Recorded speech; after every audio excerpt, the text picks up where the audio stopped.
Yay. All right, so here we are at the Crystal Clear Point Studios. Yeah, put your butt in that chair, girl. And this is the happy hour at the spiritual neighborhood. And today we have a guest, but I'm going to tell you who we are first, and then we'll tell you who the guest is. So I'm Deborah Colleen Rose. We have Dr. Matthew Pierce, and we have Lulu Morris. And we are talking to Chrystal Teague, a friend, a comrade, a she's everything to me. That's all I can say. She's just everything to me. Your skin She, therapist, your anything I need other than a husband, she's everything else to me. So, cheers. so Here's to I, that. I've already drank most of my drink since it is happy hour, and I have to tell you guys, I'm not hungover, but I'm tired. I'm real Hmm. tired. Real tired. I went to the STEP conference to promote our Miles of Smiles Entertainment, which is our sponsor. Hello, Miles of Smiles. And Woohoo, mom. we danced the night away and drank the rest of it away. So, anyway, I am going to let Dr. Pierce tell you all about Miss Crystal. At least I'll tell you something about Miss Crystal. I mean, um, I, I have had the pleasure of meeting with Crystal and talking with Crystal and just gleaning knowledge from this woman. And please, Crystal, if I'm saying anything incorrectly, please correct me, okay? Okay. Because I know Crystal as a priestess. I know her as someone who has just extreme knowledge in the occult, as far as like the hidden secrets of magic and those types of things. She has like she's a compendium of history of like and a background in the craft. I respect that. I respect that, that her and I's, views are very, very similar on a lot of things. When we get together, we have a hard time breaking breaking apart and just saying goodbye, When I was in the hospital, Crystal came to see me, and I think she stayed for like there was like 5 hours. I It felt like mean, 5 hours. I think it was closer to three, but yeah, well, it was a it while, just but it she felt brought me like that. candy. But she brought me candy, so that made it all Oh, better. So, Crystal, why don't you tell us a little bit, kind of like your background and hmm. what you're all about? Well, I'll just try to give you as brief of a synopsis as I can, because in all honesty, it's a very long story. Uh, I was a very young little no-not, as I like to call younger people, little no-nots. We all think we know it all, but we literally know not what we don't know. Um, I had been very, I guess, spiritually active and didn't realize it at a very young age. Like my mother and grandmother used to tell me stories about, I'd say so and so is coming down the road, and they wouldn't, they'd know I hadn't even left the house, kind of thing. Just little things like that growing up. And then I was working in a what we call a litigation copy center. I had moved to Dallas, and we got these cases in one night, and I just knew I couldn't deal with them. There's something felt off about them. And then because of the repetitiveness of like the noise of the machines, the flash of the lights, and everybody being so conscious and looking all at once at all of this very dark material, me being opened and ungrounded the way I was at the time, caused me to kind of trance out, if you will, for lack of a better term. And apparently, I was described, this was my first such extreme experience. And I was describing things that were in the legal files that I had not seen or touched. I was describing the murder scene. I was describing all that other good stuff. And then from that moment on, the voices and the pictures kind of started for me, and they wouldn't cease day and night. I wasn't sleeping. I hadn't slept in like 3 days. My boss said, "Look, we can't have you here. You're freaking everybody out. You still have a job, but we just have to wait until this job is done." Thankfully, I had a part-time job at Pizzeria Uno. Shout out to the old Pizzeria Uno over on McKinney, but McKinley, but it doesn't. It's no longer there. Um, anyway, long story short, I was coming home from work one day and I saw what looked like a little witch's hut out in the field on Cedar Springs at sale. And it turned out it was a place called Scorpio Herbs. And I pulled the lever, something in me just said stop. So I pulled the emergency stop on the bus. I got off, I walked in, and the voices stopped and the pictures stopped the minute that I walked into the space. Um, and so I just sat down and enjoyed the first breath of fresh air I had seen or experienced in several days. And then I had the proprietor was giving an intuitive reading at the back of the building at the time. So I had to wait until she was finished. And that's when I met Mariah, who later became my high priestess and teacher. And I just basically started hanging around. She gave me some interim herbs and tools and exercises I could do to kind of help ground and center me. And for the first time in a long time, I felt balanced. I didn't feel the need for antidepressants. I didn't feel the need for various other different I didn't feel the need to hide from the world and escape into books and other things as I had been doing. So I quite literally started hanging around at the shop, started working at the shop part time, learning everything I could about herbal lore, about spiritual. And what I loved is because it wasn't all just about, Egyptian based paganism or Wicca or Asatru and my teacher actually had a PhD in from the Baptist Bible College here in Dallas, whatever it was called. So, she started out as a Baptist scholar, if you will. And long story short, I had been hanging out and learning from her, taking classes through the shop. And I believe, Deborah, you took some classes through the shop at different points. Yeah, let me throw this in real quick, Chrystal. Yeah. So I met Chrystal because of Mariah. She Mm. brought me into their inner circle because of my relationship that I had with my then boyfriend, and that's how I met Chrystal. But here's what's really interesting, and she's kind of the reason why we do this podcast, actually, because of Mariah's background in the Baptist religion and as the in the Christian religion. I actually got all of my Reiki training through her. And she's the one that says, Deborah, you don't need to do Reiki traditionally, and you can apply this through the Christian system of laying of Hmm. hands. And she's the one that opened that door for me Yeah. and made me realize that we can all come together in agreement with the Hmm. gifts, even if our belief systems don't necessarily overlap. So Um, she planted that seed, what, yeah. 30 years ago? Well, let's just put it to you this way. It was before 1995. That's not, that's just, It's now. that's not even talk about it then. Okay. It's just So, but cancel, cancel, negate, negate, no, negate. but you brought up a really good point there, and it kind of segues into the next thought form I was going to lead into or end up in. Um, Eventually, I was invited to study specifically the version of paganism and witchcraft that Mariah had learned and was teaching and formed, and it just felt right to me. But I grew up um, Assembly of God Pentecost and Southern Baptist, which is don't always mix or see eye to eye, if you will. But I had a concept of mysticism from that history with the Bible, Mhm. because we talk about it in Christianity a lot, but we don't. Very few actual modern denominations, I feel, my opinion, only my opinion, um, they will preach the fruits and the gifts of the Spirit, but the minute you start exhibiting them, oh, you're of the devil. We need to pray for you, and that's quite literally what happened, in my church.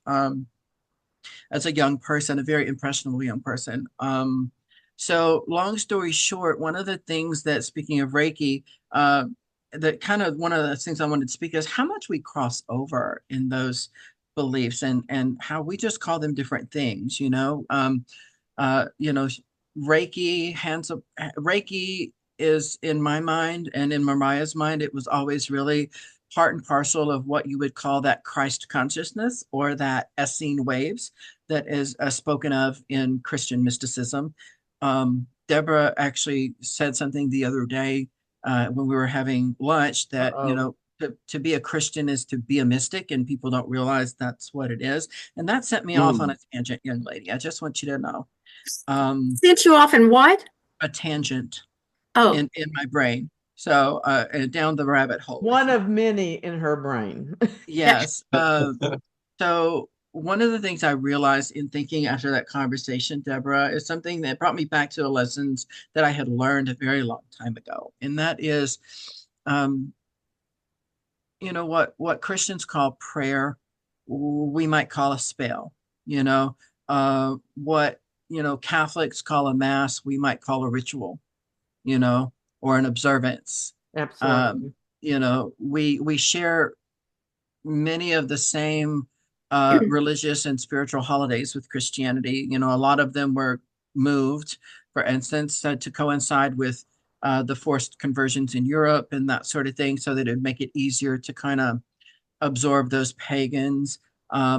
In it, I mean, you can look to the actual decorations in those churches of the time, because the local craftsmen were the pagans who were forced to help build the churches, and so that's why you're going to find naughty little men with their tallywhackers hanging out inside the church, high up in the rafters, or you're going to find, this or that that's like just directly paganistic in See, there. I just thought that was So men being men, no, it Christian, it's just pagan, it whatever. it very much was in honesty, um that forced conversion gave birth to another aspect of Christianity, though if you ask them, they're not Christian, and that was the Satanic Church, because they were rebelling against both the pagans and the Christians. Well, what's the opposite of all of this? Well, it's that devil. So getting back to where I was coming in from here, we have more commonality. Um, than we do differences. The difference really is in the names that we call the various aspects or the modalities in which we practice our various faiths. Um, and, I know Deborah to be a true person, a true spirit, and as I do Matthew and Luann as well. So I know that the three of you, like myself and many others, do apply the attributes of your faith in your daily life. Mhm. you know uh we as pagans, we have, huh? There's a little bit of an echo. Oh, it's probably just because I'm old and I do. um but long story short, I apply my walk of faith to my everyday life. um One of the I'm going to share some things with you that I really don't share outside the circle very often. When I was a young person in church several times, both in the Baptist church and in the Assembly of God Pentecostal church, it was prophesied at one point. A lot of churches don't call it prophecy anymore, but they did back then. And it was prophesied that I had the gift of discernment from a very young age, the discernment of spirit, if you will. Hmm. And it's something I always like did not want to embrace, something I didn't always want, because it did allow me to very much see people for who they are, and not just who they present themselves as, but who they are. And that has brought me back full circle, because Deborah, after our conversation, I went home and I've been doing meditations. I've been thinking. I actually did what I took my first ritual bath that I've taken in a very long time, truth be told. And when I say ritual bath, I mean full on bath salts, Hmm. Reikiing the water, setting my tone and my guidance for what I want to achieve with this bath. We always believe that you're supposed to bathe and ritually purify yourself before stepping into circle, things like that. And I'm like, well, I need to reclaim this. I need to re-step into this so I can get clarity. And when I tell you, women, I have since Sunday when I did this bath, I have been seeing, the thought forms of what people are putting into the world. People both Christian and pagan that I've been watching online and seeing speak some in videos even, and you're seeing they're saying one thing with one breath, and then they're really insinuating or saying other things that are coming out of their mouth that are into it. Like Mariah used to say, one day you will be able to see the snakes that people are speaking into existence. You'll be able to see the demons, the thought forms, whatever you want to call it, you're going to be able to see it. And that has just really been coming to the fore for me lately. So I promised I would keep this not political, but just let's say there's a lot of what's going on in both the Christian, I can't say both, in the Christian realm and the pagan spiritual realm, as well as what I can only refer to as the Christian nationalist realm. Um, it's really a schism. And so we're all speaking things into existence. And unfortunately, everybody is saying what is finally on their hearts or revealing what their true nature is now in this time that we're at. So while it's painful for all of us, spiritually and physically and politically, um, I'm grateful for this time. I posted it on Facebook this morning. I'm grateful because right now we are all unable, under the light of Mott or Christ or God or whoever, to not show our true colors. And people are being revealed by their own words, their own actions for who they really truly have been this entire time. You know, Um, I'm glad you brought this up yeah, because, I think about things like this all the time because I'm just weird and I don't have anything else better to do, I guess. But, yeah. you know, and a lot of the, and I know so many people that are pagan and there's a difference in pagan and metaphysical. Hmm. We need to go into that one day. Yeah, we Um, will. to say you're pagan is like saying, well, I'm Christian. Well, there's Baptists and there's Church of Christ and blah, blah, blah. There's so many different groups out there. But the thing that always has fascinated me is when I'm dealing with any group of people, whether it's pagan or Christian, and they're like, well, there's no such thing as discerning spirits. Well, why is that even a thing if it's not? Why is that mentioned in the Bible? Why is it mentioned in other metaphysical books? Hmm. If there's not dark and light. I mean, if you don't want to call it good and evil, to me, that's just real simple. And I'm a Yeah. simplistic person. But if you don't want to call it good and evil, dark and light. And if there's not dark and light, then what is there? Shades of gray? And well, Hmm. we're off into a whole nother leather world at that point, right? I could Yeah. go there with you easily. Yeah. But I don't know why that freaks people out to think and they'll talk about angels, but there's no Hmm. demons. Well, what's the point? Yeah. You know? I agree with you here. Let me get in here really quickly.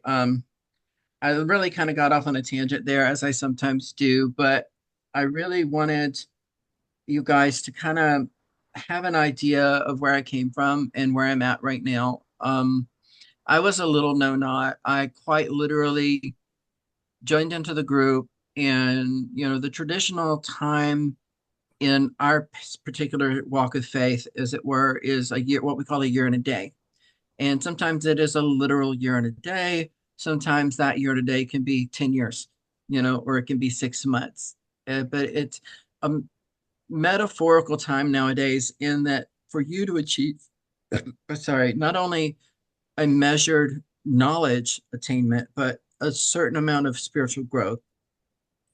Um, I had wanted to start off by actually reading something first before getting in too much into talking about stuff and gifts and all that, because I think this really kind of expresses to the world how similar we are, Mm, but how we express it differently. Is that okay? Let's just take a few moments. sure, go ahead. Okay. It says, bide the wicked laws we must, in perfect love and in perfect trust. Live and let live, fairly take and fairly give. Cast the circle thrice about to keep evil spirits out. To bind the spell every time, let the spell be spake in rhyme. Soft of eye and light of touch, speak little and listen much. Deasil goes the waxing moon, chanting out the witch's rune. Widdershins go by the waning moon, chanting out the baneful tune. When the lady's moon is new, kiss the hand to her 2 times. When the moon rides at her peak, then your heart's desire seek. Heed the north wind's mighty gale, lock the door and drop the sail. When the wind comes from the south, love will kiss thee on the mouth. When the wind blows from the west, departed souls will have no rest. When the wind blows from the east, expect the new and set the feast. 9 woods in the cauldron go, burn them fast and burn them slow. Elder be the lady's tree, burn it not, or cursed you'll be.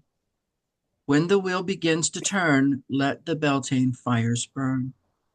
When the wheel has turned to Yule, light the log, and the horned one rules. Heed ye flower, bush, and tree, by the lady, blessed be. Where the rippling waters go, cast a stone, and truth you'll know. When ye have a true need, hearken not to others' greed.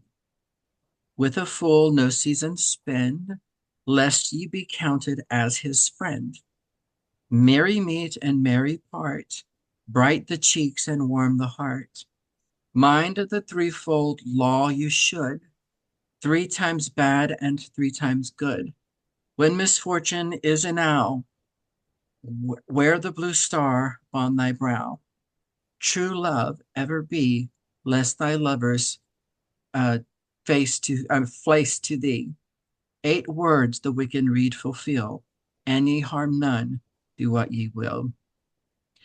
Now, this is just an abbreviated version of the entire full read, and this is probably one of the more popular versions that you'll find online, but it really is a roadmap to pagans of old. And it's spoken in rhyme, and it's got a lot of hidden meaning in there. Hmm. Main did What was that, Matthew? Absolutely. I mean, I read this like on every cycle, so Yeah, it's very familiar, and there is a lot packed into it, a lot. a lot packed into it. And this Who wrote week it, in Crystal? I've never heard that before. the authorship is actually the original is untenanted. You're going to find Okay. various different traditions who will try to claim authorship of it, but in fact, that like there was a big toss up for a while between whether it was the Alexandrians who came up with this or the Gardnerians, and in all honesty, it's much older than this. It's been around as long as there have been humans in one culture or another. Every major religion, every major theology or mysticism in the world has a version of this.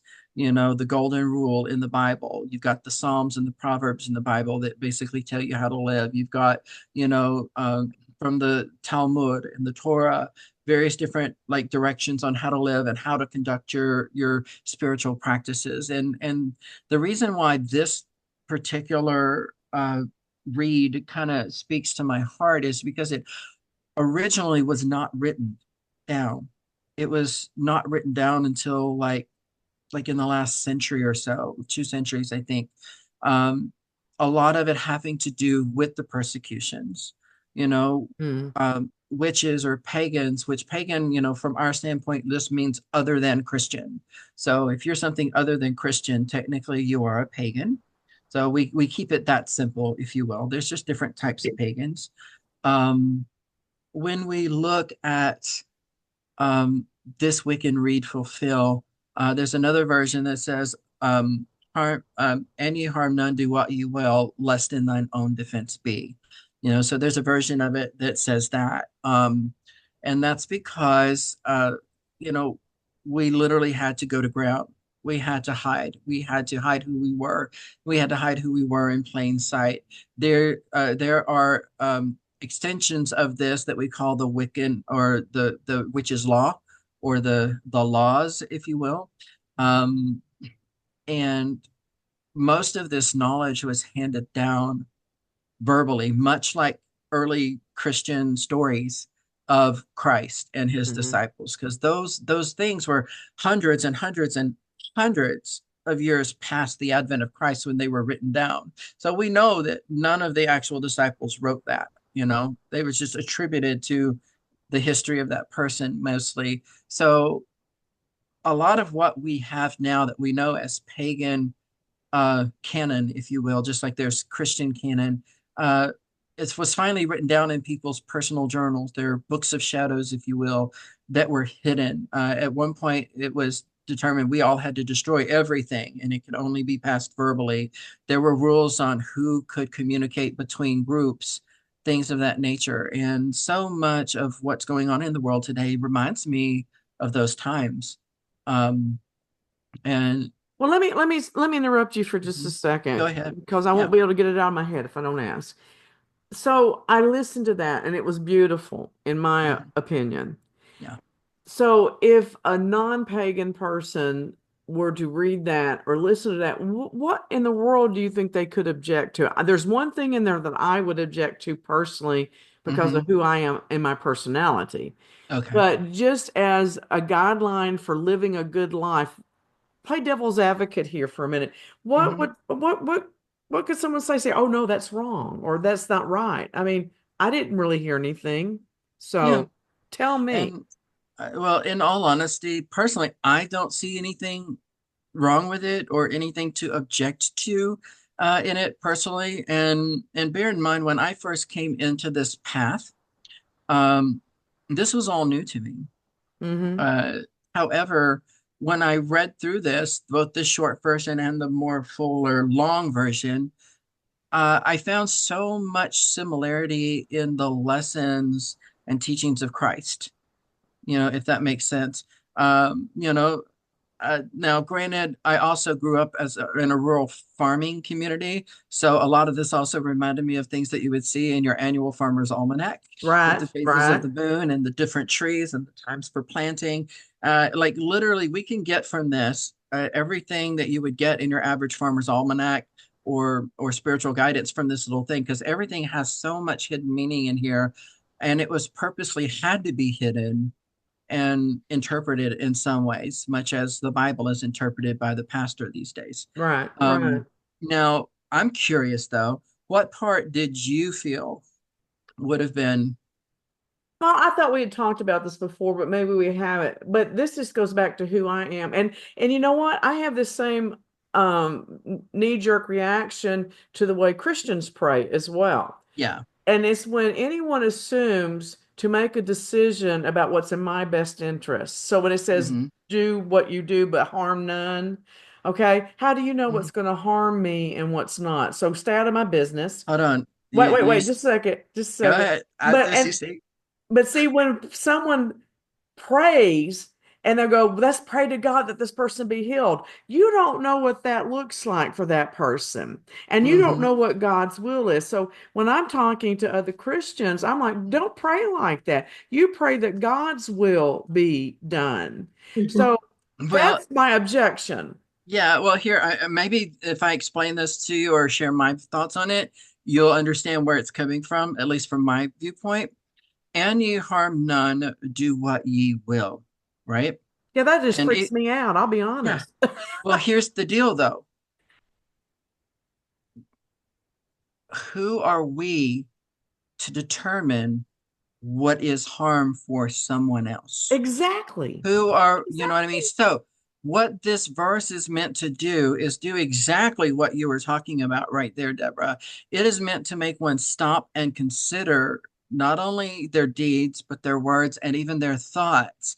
Hmm. Because thoughts in pagan mysticism or witchcraft or whatever you want to call it, everything starts with a thought. It is the seed. It is the seed from which all things manifest.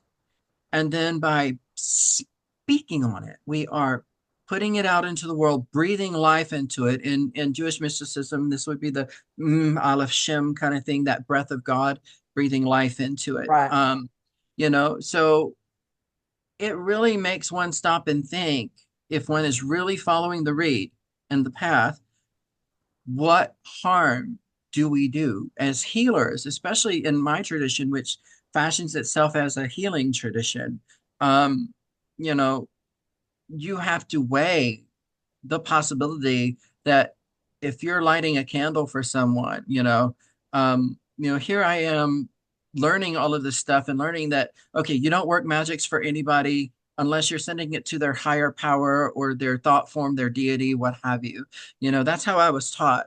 That's like, you don't even like everybody. Well, the number one thing that people ask for when they come into a pagan shop or witchcraft shop is a love spell. Yes. I want to make someone fall in Yes. love with me, you No, you know? didn't. And here's the deal. Any true witch, in my opinion, that is casting a love spell is not casting it according to the needs of the client or the wishes of the client. They're casting it according to, okay, may you find the love that you need in the right time, in the right way, in the right action, the right mind, etc., etc., etc. And you'd be surprised how often that actually works. Um, I it's just crazy to me. But I really sat with this thought for a long time, and I specifically had a problem or difficulty with the less than I known defense B, because to me that was still doing harm. And after I don't know how many years of studying this path, I went to my teacher and I asked her, I said, how do we not do harm? We're healers. You know, people call and ask us for healing for this, or people ask us to light a candle or work magics towards this or that. And how do we do that with and know what's right for that person? And you kind of hit the nail on the head, Deborah. Uh, you said you pray from your spiritual viewpoint that it be God's will. Mm-hmm. So we would pray, and it be the will of the Lord and Lady or the God and Goddess. Um, if it be the will and for this person's best self, best interest, best right, otherwise give them what they need, even if it's not what they want, kind of thing. I You know, always wish for whatever is for their highest and best. and that's just another version, really Yeah. of that really great thought form there. So Deborah, like I said, I hope you understand what's with me explaining that it really is saying exactly what you were just saying. How do we know? And it harm none. Um, Well, I, I, I let's too, address this, Crystal, because yeah. and I think it needs to be said on both sides of the fence. So Hmm. there, in my opinion, okay, if a person is living what seems to be the right teachings of any religion, whether it be Hmm. Christianity, paganism, or whatever, Yeah. and they're living an ethical life and a moral life, the only thing that really is left to question is the belief of Jesus. And does that affect you going to heaven or not? We're not going in that right now, okay? I'm okay. No, we don't have time. That's my point. We'll do that Yeah. another time. But what happens, and we're seeing it now, and we're not going to get into politics, is Yeah. that someone will label themselves something. So they could be, I'm a conservative Christian. Well, gee, how come you're hurting so many people? Well, I am a healing witch. Okay, but how come you're casting love spells that are trying to make so and so love so and so? So what Hmm. happens in society, and I don't know if people are ignorant or if they just don't want to think about it or what, Hmm. they equate one bad experience or several bad experiences in Hmm. for instance right now, and say that's the way all those people in that group are. Yeah. All of them, they're all like that, Hmm. Yeah. and then everybody goes on the defense or the attack depending on which side of the fence they're on, Hmm. and so that's one of the things that we try to do here is to point out the commonalities. Yeah. And I guess we're going to have to get a little more definition to this, guys, and just Yeah. say we're looking for the ethics. We're looking for the ethics. And I'm with you there. And here's the thing. Christians are people. Buddhists are people. Muslims, people. Witches are people. And that's kind of when I was talking to Matthew, I was like, what would I talk about? And I was like, what it's like to be a witch or a pagan and how that applies to your everyday life. Hmm. Because we all, doesn't matter, Buddhist, Wicca, Christian, Jainist, whatever, we all have to live in this mundane world. We all have to Yeah. navigate it. We all have to have a job to put a roof over our heads, pay for our bills, put food into our tummies. We all have to have something. Now, I've chosen my life to be somewhat a life of service, in that it's what I do. I service people's skin health. I service their spirit. I try to I think Deborah coined the phrase, um, I always feel like I get more than just a facial when I'm with you Hmm. or a service when I'm with you. And it's because so much of whether it's my Reiki, whether it's my spiritualism, whether it's my just genuine concern that I want the best for that person in that moment and onward. Um, So you, No, I want to I clarify. kind of want to jump in here because we're talking a lot about stuff. And as far as like, it seems to be that other side. And when I'm teaching class, Mhm. especially inside of witchcraft or candle magic or everything else like that, Mhm. it's that this is you. Okay. You have to kind of take and look at it from the other side when you're like Mhm. doing spell work or whatever else like that.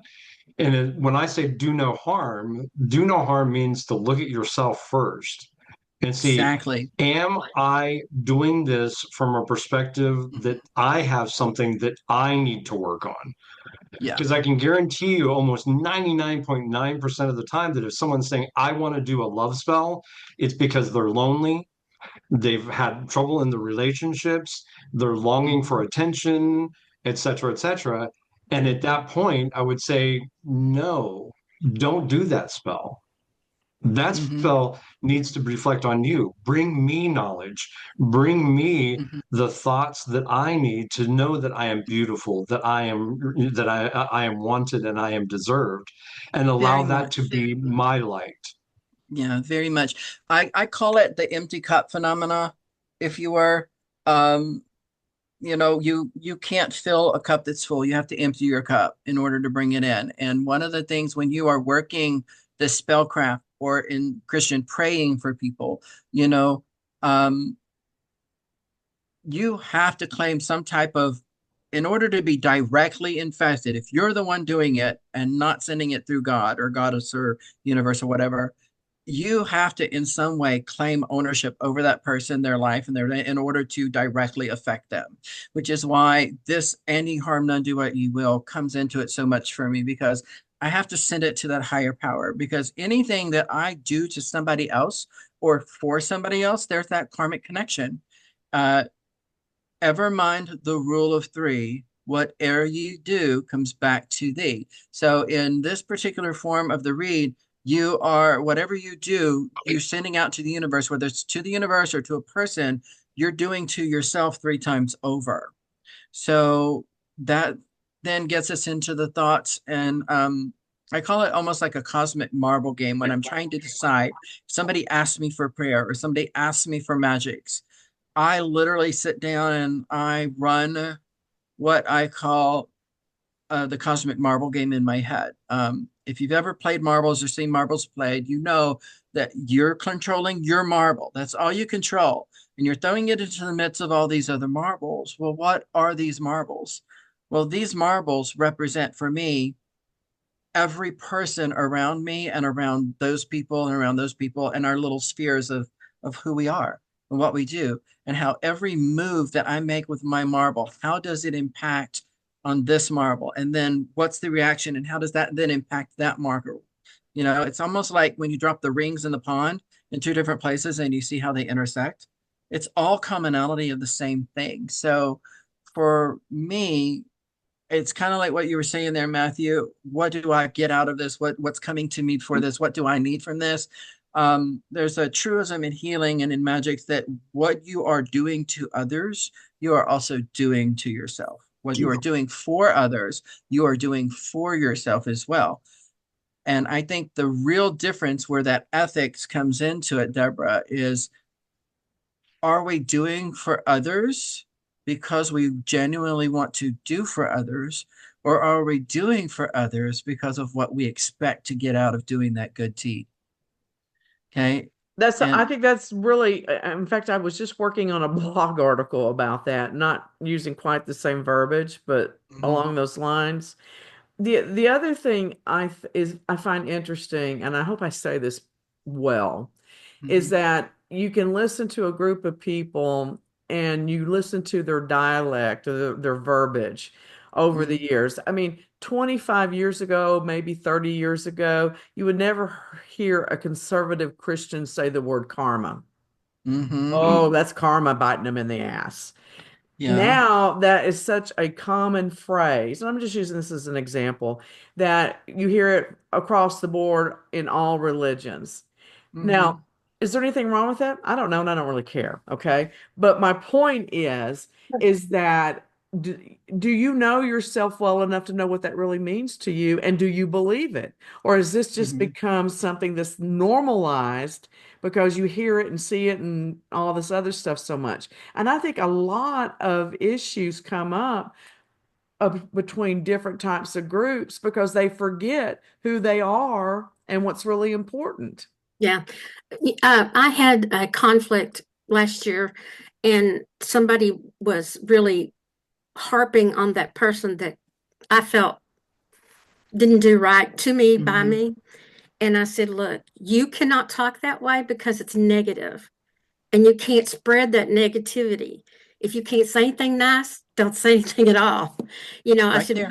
we're not going to blast the other person for something they Mhm. felt they needed to do.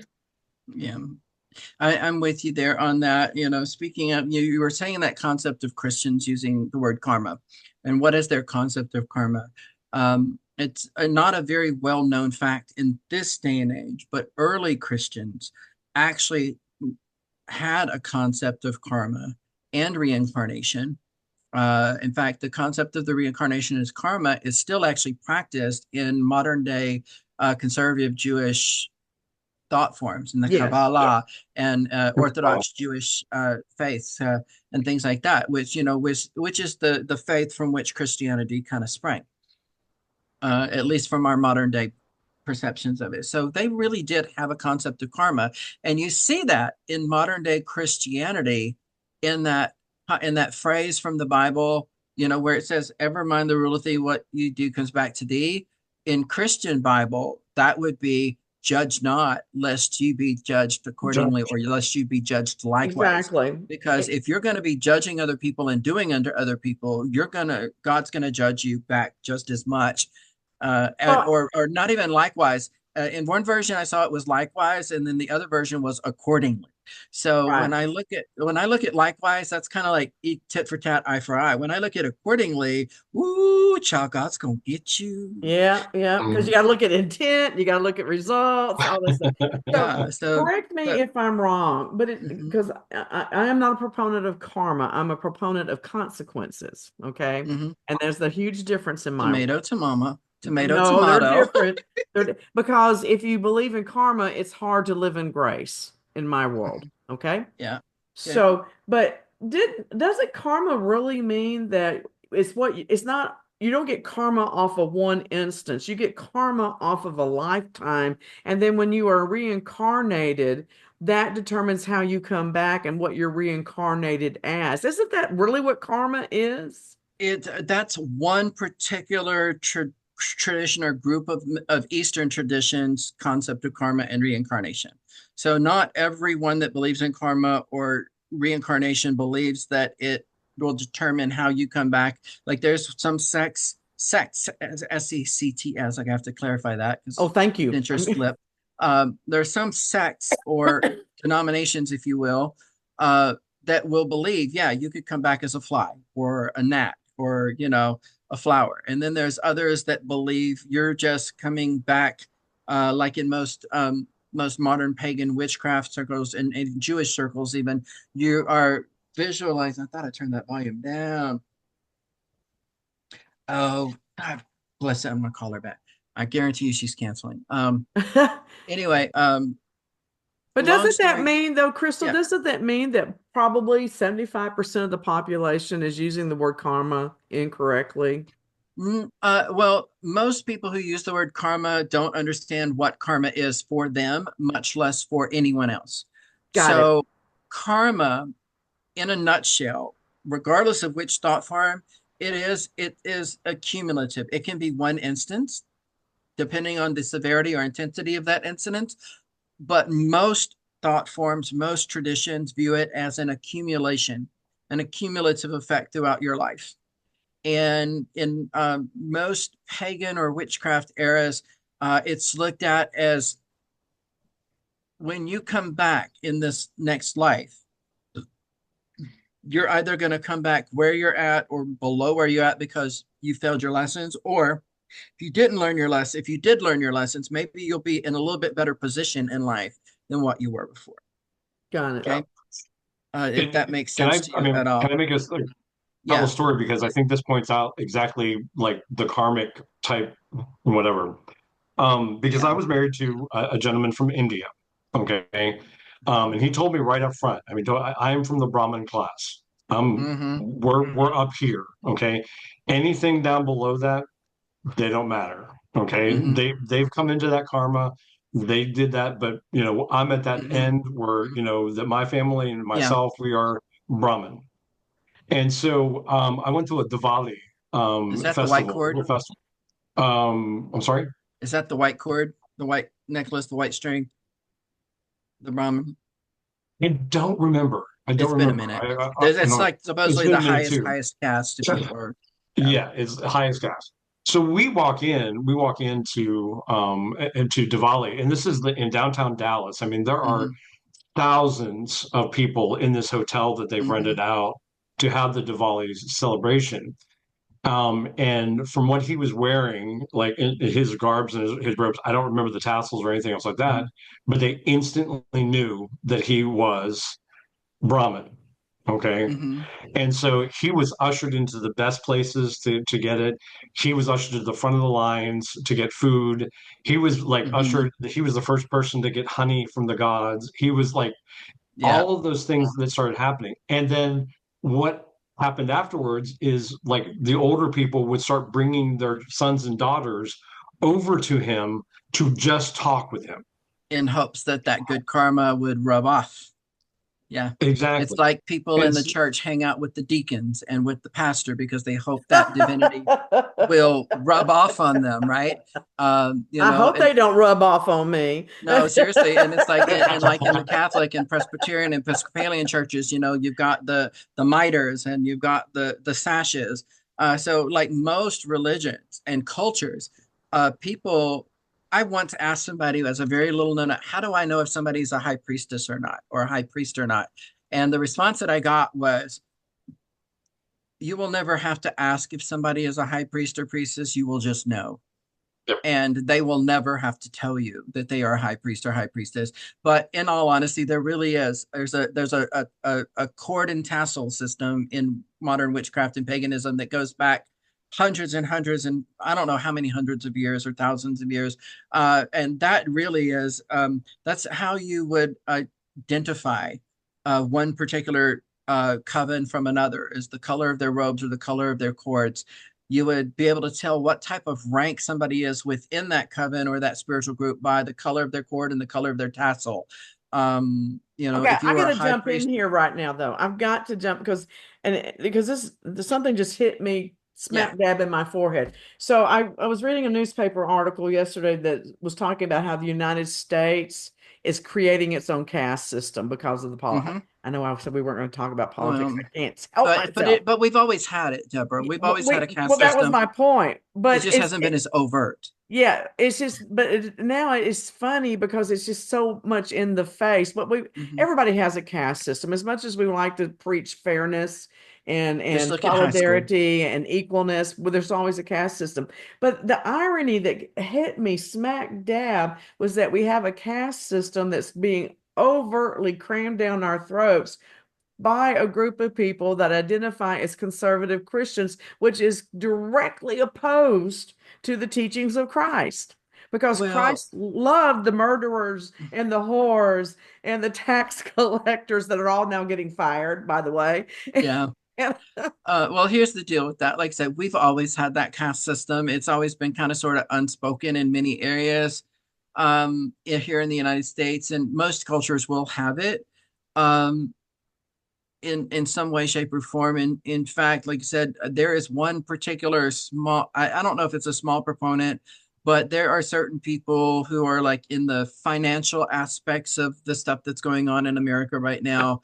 And one in particular whose uh, belief and thought form is that, America should be ruled, or the world should be ruled by a yeah, small elite of yeah. prosperous, wealthy people. Because they know so And much better than the rest of us and know what we all need and yeah. what's And in there's so So, our many, best interest. which brings us back to the judge not, lest ye be judged accordingly. And great pride goeth before a great fall. Exactly. and things of that nature. But what I really wanted to do in this today and talk about is just kind of share our commonalities, share this little beautiful piece of ancient literature with you guys, and get it out there in the world and just talk about what we all do. Because I know Luann, she does her magics, as I call them, when she's doing her oils and her unguents and her preparations and her lip balms, and she's putting love into it. She's putting esoteric knowledge from the planets and herbalism into it.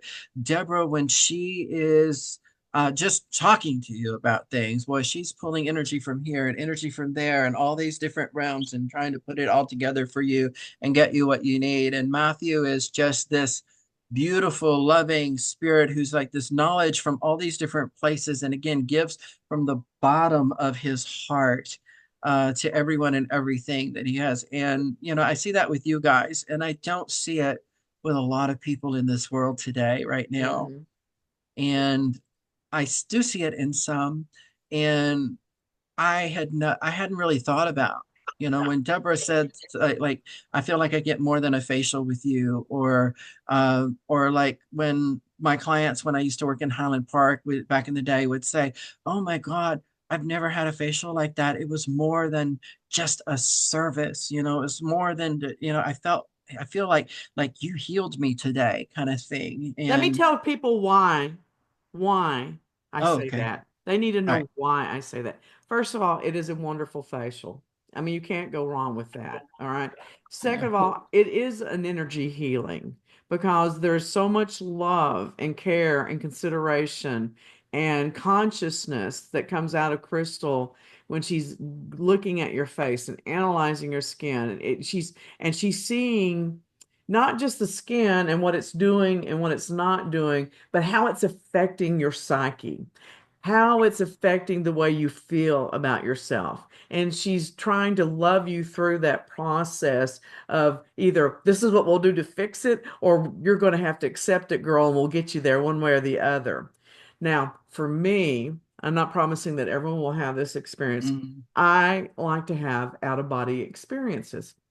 I'm not going to explain why or any of that, but I do. However, to do so in a way that really benefits me on all dimensions, I have to feel like my body is protected and it is safe and it's being looked after so that I know that I don't have to focus at all on the physical realm. And for an hour on that table, I am safe and I am loved and I am protected. And I have gone higher in those instances into the other realms to get information, to get my God downloads from my Lord. Yours done. She's crying. oh, So sweetheart, you just that's you literally just verbalized 100% of why I do what I do, and how I want people to feel when they are on my table and when they get off of my table. Um, I got into aesthetics um, because for a number of years I had studied holistic healing. I had studied herbalism, aromatherapy, um, crystal balancing. I mean, I can throw you down on a mattress and return pieces of your soul that you've lost over the last however many decades of your life. I can, if you need me to, I can dig a hole and bury you up to your neck and help heal what ails you, things like that. I studied all these different techniques over the decades. And when I discovered aesthetics for the first time in my life, it was a field of practice where I could take all of these various different things, this love of education, this love of empowerment, this love of healing, plants, spirituality, color, art, everything. And I could use pieces, all of it. Because the number one reason why I got into this, it wasn't just because I wanted to pop pimples for a living. It wasn't because I wanted to wax hoo-haws and buttholes for a living. No, hey. no, it's not. I got into this because the one thing I wanted, and I'm not even a millennial, believe it or not. I'm a Gen Xer. Um, I wanted to be able to do something in my life where I could make a real palpable, measurable, and lasting impact on the physical, mental, and spiritual well-being of the people who got underneath my hands. And that has been my goal from day one back in June 2012 when I started on this path in aesthetics. That's been my goal in my whole life. And even as a small child, and I never could verbalize it. But here I am. I was 40 years old when I hit that, realm of aesthetics and realized, hey, I can finally take everything I've ever learned and put it into use. Hold on, it's a client. I was gonna say, what about what is that? Let those of you who have no sin throw the first stone. Yeah. Yeah, that's what I was thinking when you were telling that story. And another one was, I know all of us have some example in our lives Sorry. that allowed us to be who we are today. Like Mhm. it may not be parent or grandparent, but in my case, it was a grandmother, and she loved everyone, and she walked the walk. You know, she treated people like she wanted to be treated, and she treated people Yeah. like God said, and Jesus said in the Bible. Well, Mhm. But and I think you hit it on the head. Who's going to walk the walk with us? That's mhm, what we're Yeah. looking for. And so I know you've got a client, and I like to keep these Oh, under an she's not my hour. client. Oh, but I like to keep these under an hour so I can put them up on TikTok later if I want to. But Yeah, so let me just say this, and I'm not patting myself on the back. I'm not patting Chrystal on the top of her head, but I'm going I to can tell do you that. this. I am a Christian. She is a pagan priestess, and yet we are able to come together and love each other and make each other feel loved and welcomed and safe. And I hope supported most of the time. I do try, Every time. you know, Every and time. and we don't try to convert each other, and I don't throw Bibles at her, and she doesn't throw sage at me, you know. And so I I feel like if nothing else, we're able to in this podcast walk the walk of love and acceptance. mhm. Now, Hmm. if they want more information about what I believe and how I believe, obviously I'll share it. I do hear it every week, Yeah. Monday, 3 o'clock, you know? So Oh. anyway, I love you, baby. Tell everybody how to come get some of the special healing. Well, you can book through my website at www.barudispa.com, or you can stop by here in downtown Garland. We are on Main Street at 613 Main Street. I am on Instagram at Barudi_spa, or you can reach me on my personal Instagram / spiritual Instagram, which is Ms. T_spa goddess. And Goddess, I then love that. I'm also on Facebook under my name, Chrystal Teague, and then Baruti knows on Facebook as well. Um, and that's pretty much it, ladies and gents. Before we get going, I know really quick, did anybody have any last minute questions? I'm good. I think you did I a think that wonderful I job. think you articulated like just some of the stuff that we had talked about absolutely perfectly, Yeah, and everything that I think was said was exactly what needed to be heard for yeah. whomever's tuning in or whoever's watching this program. So thank you so much for agreeing to come on and being with us. It's Yes, no thank you, babe. problem. Well, I thank you guys for having me because, as y'all said, sometimes I get sidetracked or I get focused in life. And just like anybody else, as a pagan priestess or a witch, I do want to leave you guys with this thought because Deborah said something and it just won't leave my mind for a minute. And, it has to do, well, it ties into who do you follow and who was your example. And, you know, in paganism, in Christianity, and various other religions, you've got your people who are actually, and this ties back to that concept of being, if you're a Christian, you're a mystic. It goes way back to that conversation, Deborah.